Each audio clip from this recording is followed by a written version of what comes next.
This is part 5 of a presentation that I gave on Friday, August 19th, 2011.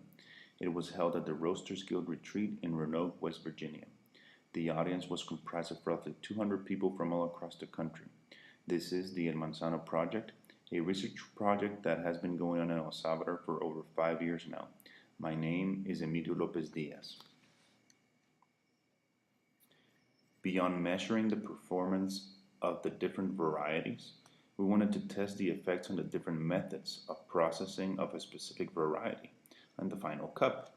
So, for a second consecutive year, we performed this experiment.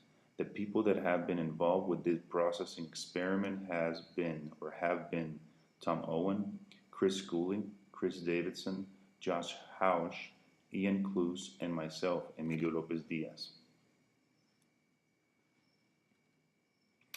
As with all aspects of the experiment, the coffee and processing took place at Finca El Manzano. In this case, we isolated and used red Bourbon planted from 1,450 meters to 1,500 meters at Lot 4B, La Cascajera sublot. It was batch 374 and 376 from the dates 14th and 15th of February. We specially harvested extremely well picked cherries for this experiment and scored AA for both days. The batch size was of approximately 9 bags of green exportable for each process.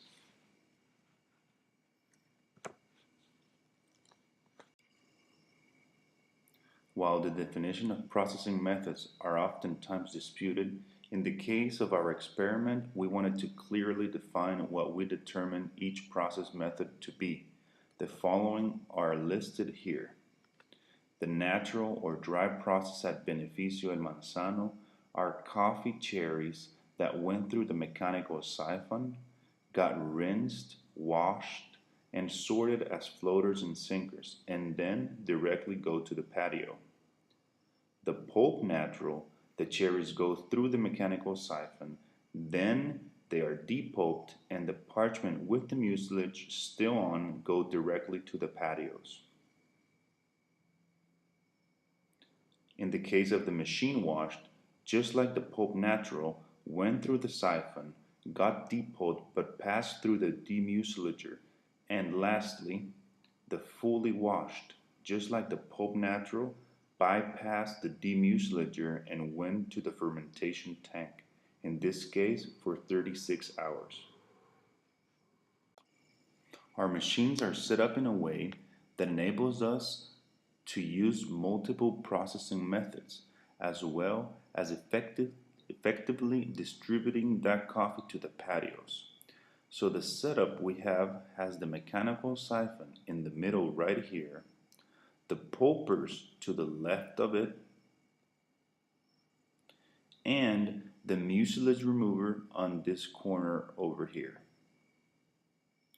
In the case of the natural or dry process, the cherries bypass the pulpers and go directly to this hopper, then to the carts and to the patios. The other 3 methods go through this elevator over here, and then to the pulpers. The pulp natural and fully washed coffees bypass the mucilage remover and into the carts to the patio. So it doesn't go through the demucilager, it goes under it, it bypasses it.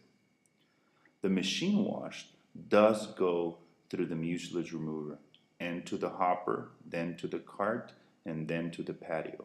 So that is how we are able at that mill to do all 4 processes. We have it set up in front of the patios, so the same process without moving any parts or anything can do the 4 different processes for those cherries.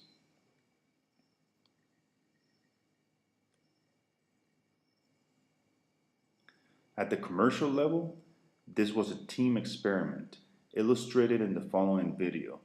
Roasters Guild members traveled to the farm to witness and take part of the 4-way processing. Hi, this is me, Chris. and I am at the mill at El Manzano in El Salvador, and this is the Manzano process experiment. So looking at the patio over there, we have from harvested on 2/14/2011, we have the full natural dried process. We have the pulp natural. Right here is the full washed, and then in the front there is the mechanical washed. And this is all natural from Los Naranjos. And back here on this part of the patio, we have the harvest from 2/15/2011. We have the full natural. We have the machine washed. We have the pulp natural. Then in these 3 yellow bins over here, that's going to be the full washed. And then down here, we have them preparing the full wash from 2/14 to go out and join the rest of it on the patio over here. So there's Emilio and Tom and Josh, and this is all pretty rad.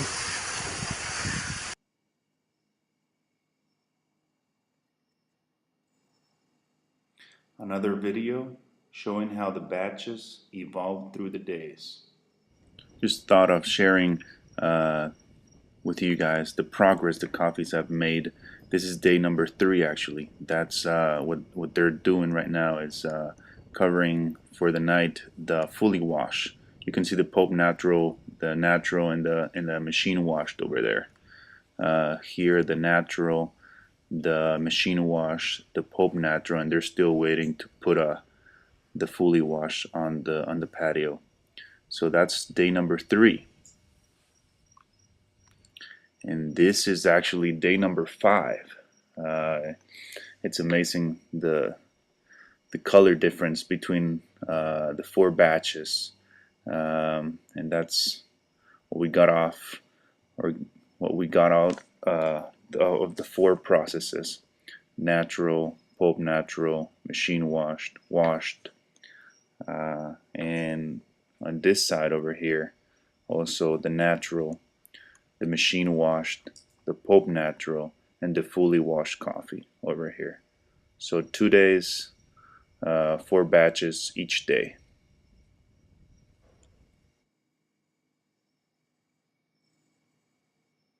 The experimentation does not end at the processing level.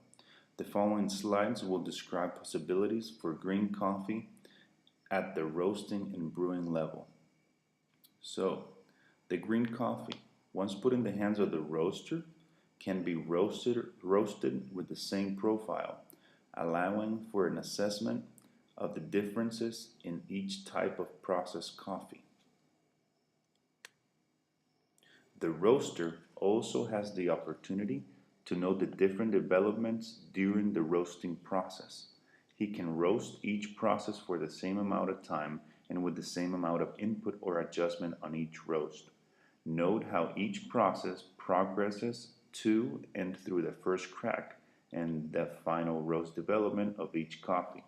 Any variation in the finished roast color, bean size, bean surface development, or flavor development can be noted. Also, the roaster can do 2 or 3 different roast levels of each process.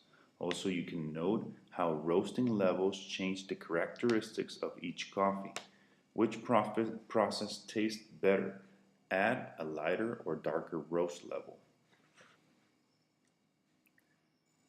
Once the roaster has put the coffees through different levels of roasting, he may then experiment with different brewing methods. Once the coffee is brewed, preferably using the espresso machine, wait for it to cool, and using a Briggs refractometer, examine the percentages of sugar that remain in each different process.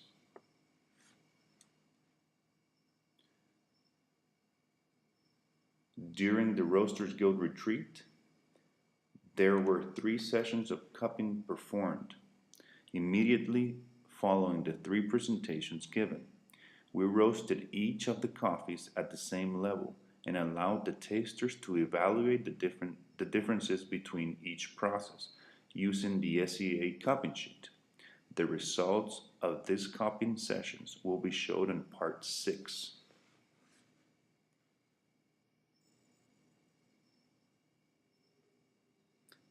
This is the end of part 5. Stay tuned for part 6.